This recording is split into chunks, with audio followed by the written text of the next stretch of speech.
वफाकी दारुल हुकूमत में मुख्तलिफ ममालिक के वीज़ा हसूल में मसाइल।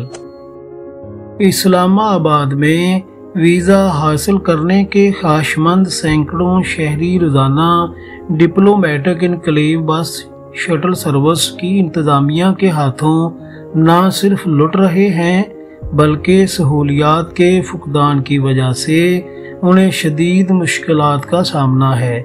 डिप्लोमेटिक इनकलेव जहां वफाकी हुकूमत ने सिक्योरिटी के पेश नज़र 2 साल कबल वीज़ा के लिए मुख्तलिफ सफारत खानों तक जाने पर पाबंदी लगा दी थी, तक जाने के लिए शहरियों को अब डिप्लोमेटिक एनक्लेव से तकरीबन 1.5 किलोमीटर के फासले पर जना कन्वेंशन सेंटर के करीब कायम डिप्लोमेटिक एनक्लेव शटल सर्विस से जाना पड़ता है।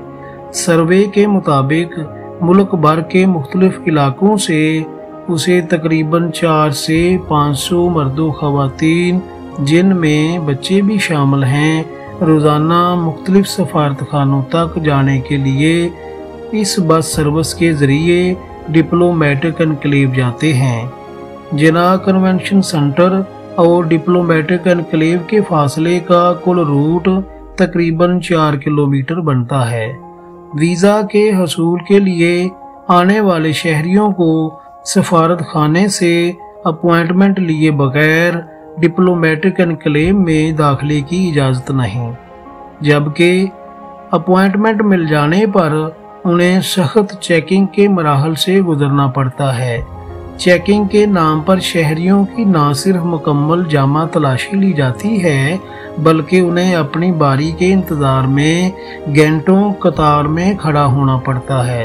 चेकिंग अमला और बसों की तादाद नाकाफ़ी होने की वजह से सैकड़ों शहरी मतलूबा एम्बेसी में बर वक्त पहुंचने से रह जाते हैं। एक रिपोर्ट के मुताबिक इस्लामाबाद में मुख्तलिफ गैर मुल्की सफारत खाने जो अमूमन सुबह 9 बजे खुल जाते हैं उन तक बर वक्त पहुंचने के लिए दूर दराज इलाकों से आए शहरी सुबह 5 बजे ही कतार में खड़े हो जाते हैं। ताहम कागजात और सामान की तलाशी के बाद अगला मरहला बस टिकट खरीदकर बस का इंतजार करना होता है। 32 नशिस्तों वाली बस में भी टोकन के जरिए बारी आती है। मुख्तलिफ इलाकों से आने वाले शहरियों की अक्सरियत रात को ही जिला कन्वेंशन सेंटर के इर्द गिर्द दरख्तों तले चादरें ताने सोए नजर आती है, जो अलल सुबह उठकर कतार में लग जाते हैं। जबकि धूप हो या बारिश, बैरूने मुमालिक जाने वाले मुसाफिरों की सहूलत के लिए कोई शेड तमीर नहीं किया गया और ना ही उनके बैठने के इंतजामात मुनासिब हैं।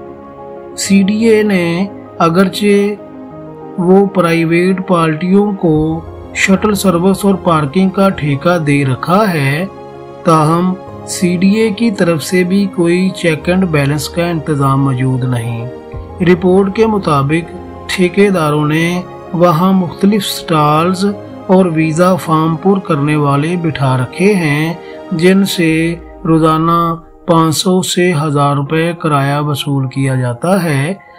वीज़ा के हसूल के लिए मुल्क के मुख्तलिफ हिस्सों से आने वाले शहरियों ने बताया कि उन्हें जायद किराया वसूल करने, बैठने के लिए सायादार जगह न होने, पानी की अदम दस्तयाबी, गैर मियारी खाने पीने की महंगी अशिया जैसी मुश्किलात का सामना है।